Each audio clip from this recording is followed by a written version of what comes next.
खेबसेखौल' आंखौ थांनो होदो ना नङाबा बियो आंखौ नेबाय थागोन आयै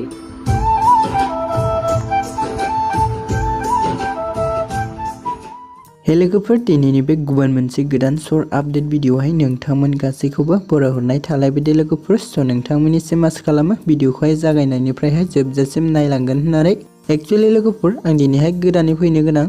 बर'नि मोननैसो मिउजिक भिडिअफोरनि सायावहाय नोंथांमोननिसिम शेयार खालामनो होनना सानलायबाय लोगोफोर ओमफ्राय लोगोफोर नोंथांमोना भिडिअनि आपडेटखौ मोननो थाखाय भिडिअखौ जागायनायनिफ्राय जोबजासिम नायलांबाय थाबानो जाबाय लोगोफोर स' लोगोफोर जा गिबि आपडेटआव होनाय दं जेसि नार्जारि बिथांजोंनो लोगोसे फुंबिलि बसुमतारी बिथांमोननि रोजाबनायावहाय गोदानै फैनो गोनां मोनसे बावखुंग्रि हाजो सेरनि अनजालि पार्ट 2 मोनसे मिउजिक भिडिअ जा फैनो थांगासिनो दं लोगोफोर एक्चुअली लोगोफोर नोंथांमोनाथ' बे बावखुंग्रि हाजो सेरनि अनजालि मोनसे मिउजिक भिडिअनि पार्ट 1 खौहाय गोबां मानसिफोरानो नायदोंबा गोबां मानसिफोरानो अनसायखादोंआनो नङा होमबा लोगोफोर स' लोगोफोर जाहा बिनिनो दायो पार्ट 2 फैनो थांगासिनो दङ लोगोफोर आसा खालामो लोगोफोर नोंथांमोना बे फैनो गोनां नेक्स्ट पार्टखौबो अनसायगोन होननानै स' लोगोफोर बे भिडिअनि जुदि गुबुन मोनसे आपडेटफोर मोनो अब्ला नोंथांमोननिसिम गुबुन मोनसे भिडिअजोंहाय आं आपडेट खालामनानै होगोन लोगोफोर स' लोगोफोर जाहा बे नेक्स्ट आपडेटआवहायनो दङ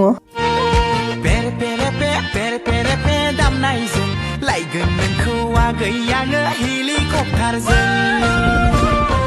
ग्रोम ग्रोमा ग्रोम ग्रोम ग्रोमा ग्रोम गोमखांगोन जागोन जेब्ला जुलि आगै नोंजों आंजों स' लोगोफोर नोंथांमोनाथ' बे ससे इन्ट्र'खौ नायनानै एसेब्लाबो हमनो हाखादोंआनो जानांगौ लोगोफोर एक्चुअली लोगोफोर जाहा जेसि नार्जारि बिथांनि रोजाबनायजोंनोहाय फेरेफे मोनसे अफिसियेल मिउजिक भिडिअ फैनो थांबावगासिनो लोगोफोर ओमफ्राय लोगोफोर नोंथांमोनाथ' बे फेरेफे अफिसियेल मोनसे मिउजिक भिडिअनि पार्ट 1 2 खौहाय गोबां मानसिफोरानोथ' नायखाबायानो स' लोगोफोर दायो बे मोनसे अफिसियेल मिउजिक भिडिअनिनो पार्ट 3 बो फैनो थांबावगासिनो ओमफ्राय लोगोफोर जों बे फैनो गोनां मोनसे अफिसियेल मिउजिक भिडिअआवनो गाहायै फाव खालामनायखौ नुनो मोनगोन मुंदांखा मेथाइ रोजाबगिरि जेसि नार्जारि बिथांजोंनो लोगोसे पुजा मुसाहारि बिथांखौ लोगोफोर ओमफ्राय लोगोफोर जों बे मिउजिक भिडिअखौहाय बबे प्रडाक्शननि गेजेरजोंहाय नुनो मोनगोन बेखौ मोजाङै मिथिनाय जायाखै लोगोफोर स' लोगोफोर बिदिब्ला दिनैनि शर्ट आपडेट भिडिअआ बेखिनियानोमोन लोगोफोर आसा खालामो नोंथांमोना भिडिअखौ नायनानै मोजां मोनदों भिडिअखौ जुदि नायनानै मोजां मोनदोंब्ला अननानै खनसे लाइक खालामनानै होबानो जाबाय लोगोफोर ओमफ्राय लोगोफोर नोंथांमोना बेबायदिनो गोदान भिडिअफोरनि आपडेटखौ मोननो थाखाय चेनेलखौबो साबस्क्राइब खालामनानै ला लोगोफोर